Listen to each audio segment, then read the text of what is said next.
नमस्कार बच्चों, आप लोग कैसे हैं। उम्मीद है कि आप लोग अच्छे होंगे और अपने बोर्ड एग्जाम की तैयारी को काफी बेहतरीन तरीके से कर रहे होंगे। आज हम लोग क्लास 10 का बायोलॉजी पढ़ेंगे लोग, और बायोलॉजी में पढ़ेंगे लोग चैप्टर 2 जिसका नाम है नियंत्रण एवं समन्वय। और आज हम लोग नियंत्रण एवं समन्वय के ऑब्जेक्टिव क्वेश्चन को देखने का प्रयास करेंगे। और नियंत्रण एवं समन्वय के इस ऑब्जेक्टिव क्वेश्चन के वीडियो में जितने भी इंपॉर्टेंट क्वेश्चन नियंत्रण एवं समन्वय के हैं उन सारे क्वेश्चन को सम्मिलित किया गया है। यदि आप इस वीडियो को पूरा देखते हैं तो नियंत्रण एवं समन्वय से जो भी क्वेश्चन आपके बिहार बोर्ड 2025 के एग्जाम में पूछे जाएंगे उन सारे क्वेश्चन को आप काफी अच्छे तरीके से क्या कर लीजिएगा, बना लीजिएगा। तो आते हैं बाबू नियंत्रण एवं समन्वय के सबसे पहले क्वेश्चन की तरफ। पहला क्वेश्चन कह रहा है कि अग्नाशय से कौन सा हार्मोन स्रावित होता है। तो सबको पता है बुआ, अग्नाशय से इंसुलिन नामक हार्मोन स्रावित होता है। तो इसीलिए ऑप्शन नंबर डी आपका क्या हो जाएगा बाबू, सही हो जाएगा। अब आते हैं बुआ सेकेंड नंबर क्वेश्चन की तरफ। सेकेंड कह रहा है कि सजीव जीवधारियों द्वारा किस प्रकार की नाइट्रोजनी पदार्थों का उत्सर्जन होता है, बाहर निकाला जाता है। यूरिया, अमोनिया, यूरिक अम्ल या इनमें से सभी। तो सबको पता है कि सजीव जीवधारियों के द्वारा यूरिया का भी उत्सर्जन होता है, अमोनिया का भी उत्सर्जन होता है और यूरिक अम्ल का भी उत्सर्जन होता है। इसीलिए ऑप्शन नंबर डी आपका क्या हो जाएगा, सही हो जाएगा, इनमें से सभी। अब आते हैं नेक्स्ट। कह रहा है वृक्क सहायता प्रदान करता है श्वसन में, जनन में, उत्सर्जन में या पाचन में। वृक्क यानी जो किडनी होता है वो उत्सर्जन में सहायता प्रदान करता है। तो इसीलिए ऑप्शन नंबर सी क्या हो जाएगा, सही हो जाएगा। अब आते हैं नेक्स्ट। निम्नलिखित में से कौन सा मनुष्य का एक उत्सर्जी अंग नहीं है। फेफड़ा, वृक्क, अग्नाशय या त्वचा। देखिएगा उत्सर्जी अंग नहीं है तो फेफड़ा भी एक उत्सर्जी अंग है, वृक्क भी एक उत्सर्जी अंग है और त्वचा भी एक उत्सर्जी अंग है। तो इसमें से कौन सा उत्सर्जी अंग नहीं है, तो अग्नाशय बाबू उत्सर्जी अंग नहीं है। इसीलिए ऑप्शन नंबर सी क्या हो जाएगा, सही हो जाएगा। तो आंसर से ज्यादा क्वेश्चन पर जो है बाबू फोकस कीजिएगा। अब आते हैं नेक्स्ट। खुला परिवहन तंत्र पाया जाता है कबूतर में, तितली में, मनुष्य में या बिल्ली में। तो खुला परिवहन तंत्र जो है बाबू तितली में पाया जाता है। तो ऑप्शन नंबर बी आपका क्या हो जाएगा, सही हो जाएगा। कभी कभी तितली के जगह कॉकरोच दे देता है क्योंकि कॉकरोच में भी खुला परिवहन तंत्र पाया जाता है। तो चाहे तितली दे चाहे कॉकरोच दे, जो देगा उस पर हम लोग क्या कर देंगे, टिक कर देंगे। अब आते हैं नेक्स्ट। सबसे छोटी अंतःस्रावी ग्रंथि है एड्रिनल, थायराइड, पीनियल या इनमें से कोई नहीं। तो सबसे छोटी अंतःस्रावी जो ग्रंथि होती है बाबू वो पीनियल ग्रंथि होती है। तो ऑप्शन नंबर सी आपका क्या हो जाएगा, सही हो जाएगा। अब आते हैं नेक्स्ट। सिनेप्टिक नॉब्स, नॉब्स का मतलब दरार होता है बुआ। तो सिनेप्टिक नॉब्स पाया जाता है वृक्क में, मस्तिष्क में, अंडाशय में या जो है न्यूरॉन में। तो सिनेप्टिक नॉब्स जो है बाबू न्यूरॉन में पाया जाता है। तो ऑप्शन नंबर डी आपका क्या हो जाएगा, सही हो जाएगा। अब आते हैं नेक्स्ट। थायरोक्सिन हार्मोन के संश्लेषण में किसका होना आवश्यक है, क्लोरीन, आयोडीन, मैग्जीन या आयरन। तो बाबू थायरोक्सिन हार्मोन के संश्लेषण में आयोडीन का होना क्या है, आवश्यक है। तो ऑप्शन नंबर जो है बाबू बी आपका क्या हो जाएगा, सही आंसर हो जाएगा। अब आते हैं नेक्स्ट। फल पकाने वाला हार्मोन है एथिलीन, ऑक्सीन, जिबरलिन या साइटोकाइनिन। तो फल पकाने वाले हार्मोन को हम लोग एथिलीन बोलते हैं। तो ऑप्शन नंबर ए आपका क्या हो जाएगा, सही हो जाएगा। अब आते हैं नेक्स्ट। मनुष्य के कपाल तंत्रिकाओं की संख्या होती है 12 जोड़ी, 31 जोड़ी, 24 जोड़ी या 10 जोड़ी। तो मनुष्य के कपाल तंत्रिकाओं की जो संख्या होती है वो आपकी 12 जोड़ी होती है बाबू। अब आते हैं नेक्स्ट क्वेश्चन की तरफ। मस्तिष्क का कौन सा भाग गंध यानी सुगंध को पहचानने का केंद्र है, मध्य मस्तिष्क, अग्र मस्तिष्क, पश्च मस्तिष्क या इनमें से कोई नहीं। तो गंध पहचानने का जो केंद्र होता है बाबू वो अग्र मस्तिष्क होता है। तो इसीलिए ऑप्शन नंबर बी आपका क्या हो जाएगा, सही हो जाएगा। अब आते हैं नेक्स्ट। मनुष्य के शरीर की सबसे बड़ी ग्रंथि है लीवर, अग्नाशय, अंडाशय या एड्रिनल। तो मनुष्य के शरीर की जो सबसे बड़ी ग्रंथि होती है वो लीवर होती है। तो ऑप्शन नंबर ए आपका क्या हो जाएगा बाबू, सही हो जाएगा। अब आते हैं नेक्स्ट। ग्वाइटर अथवा घेगा पनपता है चीनी की कमी से, आयोडीन की कमी से, रक्त की कमी से कि मोटापा की कमी से। तो सबको पता है वो ग्वाइटर या घेगा नामक रोग जो होता है वो आयोडीन की कमी से होता है। तो इसीलिए ऑप्शन नंबर बी आपका क्या हो जाएगा, सही हो जाएगा। अब आते हैं नेक्स्ट। थायरोक्सिन का श्रवण कहां होता है, थायराइड में, यकृत में, वृक्क में या विसरण में। तो सबको पता है थायरोक्सिन हार्मोन जो है बाबू जो है थायराइड ग्रंथि से निकलती है। तो इसीलिए ऑप्शन नंबर ए आपका क्या हो जाएगा, सही हो जाएगा। अब आते हैं नेक्स्ट। तो बाबू मानव में जो डायलिसिस थैली होती है उसको हम लोग नेफ्रॉन बोलते हैं, जो कि वृक्क यानी किडनी के अंदर पाया जाता है। तो ऑप्शन नंबर ए आपका क्या हो जाएगा, सही हो जाएगा। तो कभी पूछे मानव में डायलिसिस थैली है तो वो नेफ्रॉन होगी बउआ। अब आते हैं नेक्स्ट, दांत की सबसे ऊपरी परत है डेंटाइन, इनामल, अस्थि या क्राउन। तो सबको पता है दांत के सबसे ऊपरी परत को हम लोग इनामल के नाम से जानते हैं, जो कि सबसे स्ट्रॉन्गेस्ट लेयर भी होता है। तो ऑप्शन नंबर बी आपका क्या हो जाएगा, सही हो जाएगा, इनामल। अब आते हैं नेक्स्ट, वह संरचना जो उद्दीपन की पहचान करती है कहलाती है। उद्दीपन यानी जो भी बाहरी चीजों से आप परेशान होते हैं, चाहे ठंडी हो गर्मी हो, उसी को उद्दीपन करते हैं, और उद्दीपन को जो प्राप्त करने वाला अंग होता है वो ग्राही कहलाता है। तो इसीलिए ऑप्शन नंबर ए आपका क्या हो जाएगा, ग्राही। तो वह संरचना जो उद्दीपन की पहचान करती है वो ग्राही अंग कहलाती है। अब आते हैं नेक्स्ट, एड्रिनलिन हार्मोन स्रावित होता है हुआ थाइमस ग्रंथि में, पीयूष ग्रंथि में, हाइपोथैलेमस ग्रंथि में या अधिवृक्क ग्रंथि में। तो बाबू एड्रिनलिन हार्मोन जो है बाबू अधिवृक्क ग्रंथि में स्रावित होता है, और अधिवृक्क ग्रंथि को आपातकालीन ग्रंथि के नाम से भी क्या करते हैं हम लोग, जानते हैं लोग। अब आते हैं नेक्स्ट, निम्न में कौन सा अंग संवेदी ग्राही नहीं है। संवेदी ग्राही का मतलब सेंस ऑर्गन नहीं है। तो कान सेंस ऑर्गन है, आंख भी सेंस ऑर्गन है, नाक भी सेंस ऑर्गन है, लेकिन दिमाग आपका सेंस ऑर्गन नहीं है, यानी संवेदी ग्राही अंग नहीं है। तो ऑप्शन नंबर डी क्या हो जाएगा, सही हो जाएगा। अब आते हैं नेक्स्ट, निम्नलिखित में से कौन सा पादप हार्मोन है, इंसुलिन, थायरोक्सिन, एस्ट्रोजन या साइटोकाइनिन। तो पता है बाबू इसमें साइटोकाइनिन ही पादप हार्मोन है, बाकी सारे के सारे जो है बाबू आपके जंतु हार्मोन है। तो ऑप्शन नंबर डी क्या हो जाएगा, सही हो जाएगा। अब आते हैं नेक्स्ट, दो तंत्रिकाओं कोशिका के मध्य खाली स्थान को क्या कहते हैं। तो दो तंत्रिका के मध्य खाली स्थान को हम लोग सिनेप्स बोलते हैं बाबू। तो ऑप्शन नंबर बी आपका क्या हो जाएगा, सही हो जाएगा, जिसको सिनेप्टिक दरार के भी नाम से हम क्या करते हैं, जानते हैं। अब आते हैं नेक्स्ट, मस्तिष्क उत्तरदायी है सोचने के लिए, हृदय स्पंदन यानी हृदय की धड़कन के लिए, शरीर का संतुलन बनाए रखने के लिए, या उपरोक्त सभी। तो इन सभी चीजों के लिए मस्तिष्क क्या है बुआ, उत्तरदायी है। तो उपरोक्त सभी क्या हो जाएगा, आंसर हो जाएगा। अब आते हैं नेक्स्ट, तंत्रिका कोशिका कितने प्रकार की होती है। तो बाबू तंत्रिका कोशिका 3 प्रकार की होती है। तो ऑप्शन नंबर सी आपका क्या हो जाएगा, सही हो जाएगा। अब आते हैं नेक्स्ट, निम्नलिखित में से किसे बर्थ हार्मोन कहा जाता है।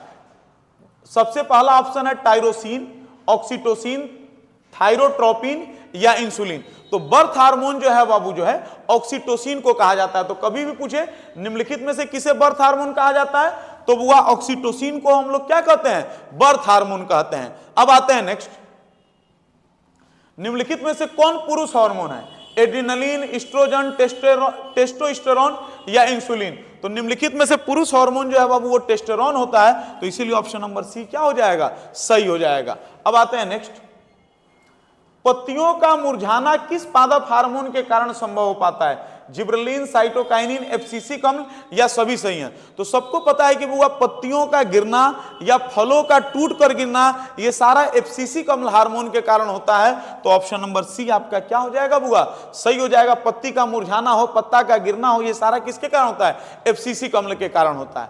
अब आते हैं नेक्स्ट, जड़ का अधोगामी वृद्धि होता है। तो जड़ का अधोगामी वृद्धि का मतलब जो होता है बाबू वो गुरुत्वाकर्षण के कारण होता है। तो इसीलिए ऑप्शन नंबर बी आपका क्या हो जाएगा, सही हो जाएगा। अब आते हैं नेक्स्ट, पोन्स मेडुला और अनुमस्तिष्क, ये अग्र मस्तिष्क का हिस्सा है, मध्य मस्तिष्क का हिस्सा है, पश्च मस्तिष्क का हिस्सा है या प्रम मस्तिष्क का हिस्सा है। तो पोन्स मेडुला और अनुमस्तिष्क ये बाबू पीछे वाले भाग में पाए जाते हैं। तो ये जो है वो पश्च मस्तिष्क का हिस्सा है। तो ऑप्शन नंबर सी क्या हो जाएगा, सही हो जाएगा। अब आते हैं नेक्स्ट, आयोडीन की कमी से कौन सा रोग होता है, घेंघा, मधुमेह, स्क्रबी या एड्स। तो वो आयोडीन की कमी से घेंघा नामक रोग होता है, जिसको आप लोग ग्वाइटर के भी नाम से क्या करते हैं, जानते हैं। अब आते हैं नेक्स्ट, मस्तिष्क का कौन सा भाग शरीर की स्थिति तथा संतुलन का अनुरक्षण करता है। तो सबको पता है मस्तिष्क का पीछे वाला भाग जो है बाबू शरीर का क्या करता है, संतुलन बनाए रखता है। तो ऑप्शन है अग्र मस्तिष्क, मध्य मस्तिष्क, अनुमस्तिष्क या इनमें से सभी। तो अनुमस्तिष्क को ही हम लोग पश्च मस्तिष्क के भी नाम से क्या करते हैं, जानते हैं। तो ऑप्शन नंबर सी आपका क्या हो जाएगा, सही हो जाएगा। तो कभी पूछे कि कौन सा भाग शरीर की स्थिति तथा संतुलन बनाए रखता है, अनुमस्तिष्क या पीछे वाला भाग। अब आते हैं नेक्स्ट, पादप हार्मोन साइटोकाइनिन सहायक है। तो पादप हार्मोन साइटोकाइनिन सहायक है प्ररोह के अग्रभाग की लंबाई में वृद्धि के लिए, तने की वृद्धि के लिए, पादप का प्रकाश की ओर मोड़ने के लिए, या इनमें से सभी? तो साइटोकाइनिन हार्मोन का काम क्या होता है बुआ? वो प्ररोह की तरफ अग्रभाग की लंबाई को क्या करता है? बढ़ाता है। तो ये ऑप्शन नंबर ए आपका क्या हो जाएगा? सही हो जाएगा। ये साइटोकाइनिन हार्मोन का भी यही काम है और ऑक्सिन हार्मोन का भी यही काम है। अब आते हैं नेक्स्ट, थायराइड ग्रंथि से कौन सा हार्मोन निकलता है? तो सबको पता है थायराइड ग्रंथि से थायरोक्सिन हार्मोन निकलता है, तो ऑप्शन नंबर बी क्या हो जाएगा बाबू? सही हो जाएगा। अब आते हैं नेक्स्ट, इंसुलिन की कमी के कारण कौन सा रोग होता है? एड्स, बेरी घेगा या मधुमेह? तो इंसुलिन की कमी से जो है वो मधुमेह यानी शुगर नामक जो है रोग होता है, और मधुमेह की ही बीमारी को हाइपरग्लाइसीमिया के भी नाम से क्या करते हैं हम लोग? जानते हैं। तो कभी पूछे इंसुलिन की कमी के कारण कौन सा रोग होता है? तो मधुमेह नामक बीमारी होती है। इसीलिए देखिएगा किसी भी व्यक्ति का जब शुगर अधिक हो जाता है तो उसको इंसुलिन का इंजेक्शन दिया जाता है। अब आते हैं नेक्स्ट, ऑटो ग्रंथि को थायरोक्सिन हार्मोन बनाने के लिए आवश्यक होता है लोहा, वसा, प्रोटीन या आयोडीन? तो ऑटो ग्रंथि यानी थायराइड ग्रंथि को थायरोक्सिन हार्मोन बनाने के लिए किसकी आवश्यकता पड़ती है बबुआ? तो आयोडीन की आवश्यकता पड़ती है। तो ऑटो ग्रंथि का है चाहे थायराइड ग्रंथि का है, दोनों का नाम क्या होता है? एक ही होता है। तो ऑटो ग्रंथि को थायरोक्सिन हार्मोन बनाने के लिए किसकी आवश्यकता होती है? आयोडीन की आवश्यकता होती है। अब आते हैं नेक्स्ट, ऑक्सीन पादप हार्मोन पौधों के किस क्रिया में सहायता करता है? तो ऑक्सीन हार्मोन जो होता है वो पौधों के वृद्धि में सहायक होता है। तो ऑप्शन नंबर ए आपका क्या हो जाएगा? सही हो जाएगा। अब आते हैं नेक्स्ट, एस्ट्रोजन, प्रोजेस्टेरोन एवं रिलैक्सिन हार्मोन स्रावित होते हैं अंडाशय से, वृषण से, एड्रिनल ग्रंथि से या अग्नाशय? तो ये तीनों जो है वो महिलाओं के शरीर से जो है स्रावित होते हैं। तो इसीलिए पूछे कि एस्ट्रोजन, प्रोजेस्टेरोन एवं रिलैक्सिन हार्मोन स्रावित होते हैं, तो ये अंडाशय से स्रावित होते हैं, क्योंकि अंडाशय ही जो है वो जो है मादा के शरीर का क्या होता है? भाग होता है। तो एस्ट्रोजन, प्रोजेस्टेरोन और रिलैक्सिन हार्मोन अंडाशय से स्रावित होते हैं। अब आते हैं नेक्स्ट, निम्न में कौन एट्रोक्राइन ग्रंथि है? तो एट्रोक्राइन ग्रंथि जो है बाबू पिट्यूटरी ग्रंथि, यकृत ग्रंथि, विसरण या थायराइड ग्रंथि? तो कभी पूछे कि निम्न में से कौन एट्रोक्राइन ग्रंथि है? तो विसरण को हम लोग एट्रोक्राइन ग्रंथि कहते हैं। तो ऑप्शन नंबर सी क्या हो जाएगा? सही हो जाएगा। अब आते हैं नेक्स्ट, एब्सिसिक एसिड किस तरह का रसायन है? ऑक्सिन की तरह, जिबरलिन की तरह, साइटोकाइनिन की तरह या वृद्धि रोधक की तरह? तो एब्सिसिक अम्ल जो है वह पौधों की वृद्धि को रोकता है, तो इसीलिए वो वृद्धि रोधक की तरह हार्मोन है। अब आते हैं नेक्स्ट, बीज रहित पौधों के उत्पादन में ये सहायक होते हैं साइटोकाइनिन, ऑक्सिन, जिबरलिन या ऑक्सिन एवं जिबरलिन? तो ऑक्सिन एवं जिबरलिन जो है बाबू दोनों बीज रहित पौधों के उत्पादन में क्या होते हैं? सहायक होते हैं। तो ऑप्शन नंबर डी आपका क्या हो जाएगा? सही हो जाएगा। अब आते हैं नेक्स्ट, मस्तिष्क का कौन सा भाग हृदय स्पंदन यानी हृदय की धड़कन के लिए तथा श्वसन गति की दर को नियंत्रित करता है? सेरिब्रम, मेडुला, सेरिबेलम या डायएन्सेफ्लॉन? तो बाबू देखिएगा, मस्तिष्क का कौन सा भाग हृदय स्पंदन यानी हृदय की धड़कन और श्वसन गति को जो नियंत्रित करने वाला भाग होता है उसको हम लोग मेडुला बोलते हैं। तो ऑप्शन नंबर बी आपका क्या हो जाएगा बाबू? सही हो जाएगा। अब आते हैं नेक्स्ट, एंड्रोजन है नरलिंग हार्मोन, स्त्रीलिंग हार्मोन, पाचक रस हार्मोन या इनमें से कोई नहीं? इसमें बहुत बच्चे आपके कंफ्यूज होते हैं। बच्चे समझते हैं एंड्रोजन नहीं लिखा हुआ है, एस्ट्रोजन लिखा हुआ है, तो वो स्त्रीलिंग हार्मोन पर जो है बाबू लिख देते हैं। एंड्रोजन हार्मोन जो है बाबू ये एक नरलिंग हार्मोन है, यानी यह पुरुषों से निकलने वाला हार्मोन है, जिससे पुरुषों के लैंगिक लक्षण का क्या होता है? विकास होता है और उनके शरीर में वृद्धि होती है। तो कभी पूछे कि एंड्रोजन हार्मोन क्या है? तो एंड्रोजन हार्मोन जो है बाबू एक नरलिंग हार्मोन है, यानी यह पुरुषों के शरीर से निकलने वाला हार्मोन है। अब आते हैं नेक्स्ट, कि एस्ट्रोजन स्रावित होते हैं विसरण से, अंडाशय से, लैंगरहैंस की जो है दीपिकाओं द्वारा या थायराइड द्वारा? तो वो एस्ट्रोजन होता है वो अंडाशय से स्रावित होते हैं, अभी आपने पढ़ा भी है। तो ऑप्शन नंबर बी आपका क्या हो जाएगा? सही हो जाएगा। अब आते हैं नेक्स्ट, इनमें से कौन अंतःस्रावी ग्रंथि नहीं है? पिट्यूटरी, थायराइड, वृषण या यकृत? तो बाबू यकृत अंतःस्रावी ग्रंथि नहीं है, बाकी सारी की सारा अंतःस्रावी ग्रंथि है। तो इसीलिए ऑप्शन नंबर डी आपका क्या हो जाएगा? सही हो जाएगा। तो यकृत अंतःस्रावी ग्रंथि नहीं होता है। अब आते हैं नेक्स्ट,